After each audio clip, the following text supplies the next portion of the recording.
ఉందా నా దగ్గర లేదు నేను ఇవ్వలేనంటే స్వామిని బావికి నీళ్ళకి రానికుండా సగులలో బట్టలు తొక్కడం మంగళంలో సౌరం చేయకుండా ఆపేస్తారు. ఆపేసినప్పుడు స్వామివారు నడిదిలో చిన్న గుడి కట్టి మట్టి బొమ్మను నిలబెట్టించాడు. ఆ మట్టి బొమ్మ కాడికి వచ్చి స్వామి పోలేరు నిప్పుదా అంటే మట్టి బొమ్మనే అమ్మవారే నిప్పు తీసుకొని వస్తుంది.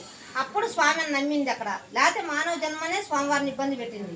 స్వామిని బావికి నీళ్ళకు రానికపోతే స్వామి ఒక్క రాత్రి జింక కొమ్ముతో దవ్వుకునే బావి స్వామి ఇంట్లో. స్వామి భార్య బిడ్డలతో 50 ఏళ్ళు సంసారం చేసిన ఇండ్లు. స్వామి వారికి 5 మంది కొడుకులు, ఒక్క కూతురు వీరనారాయణమ్మ. కూతురు సంతానమే ఇప్పుడు 8వ తరం గుళ్ళో నడిచేది. కొడుకు సంతానం లేదు స్వామివారికి. పోలేరమ్మ చేత నిప్పు తెప్పించిన తర్వాత అమ్మవారికి ఏటలు బోనాలు నరుకుతారు కదా, 1 కిలోమీటర్ దూరంలో పోలేరమ్మ గుడి, కక్కయ్య గుడి.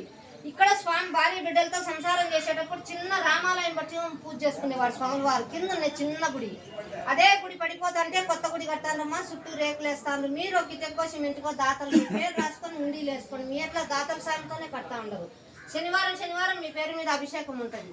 ఆనాడు స్వామి పూజ చేసుకునే రామ మందిరం ఇక్కడ. పోలేరమ్మ చేత నిప్పు తెప్పించిన రచ్చబండ అక్కడ.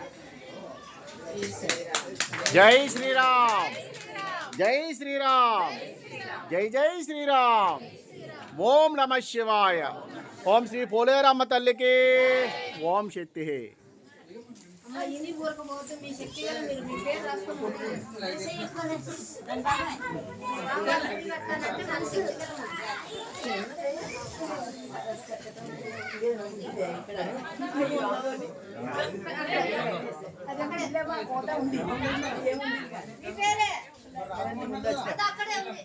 జై శ్రీరామ్. రామాలయం చిన్నదుండేటమ్మా, ఈ మధ్యలో కొత్తగా కట్టారటమ్మా కొత్త రామాలయం. ఎవరైనా విరాళాలు రాసి వాళ్ళు ఉంటే రాయండి అమ్మ అక్కడ. జై శ్రీరామ్. పోలేరమ్మ తల్లి ఇక్కడే నిప్పితే చిత్త వీర బ్రహ్మేంద్ర స్వామి వారికి ఈ స్థలమే. అందరూ దర్శనం చేసుకోండి అమ్మ. జై శ్రీరామ్.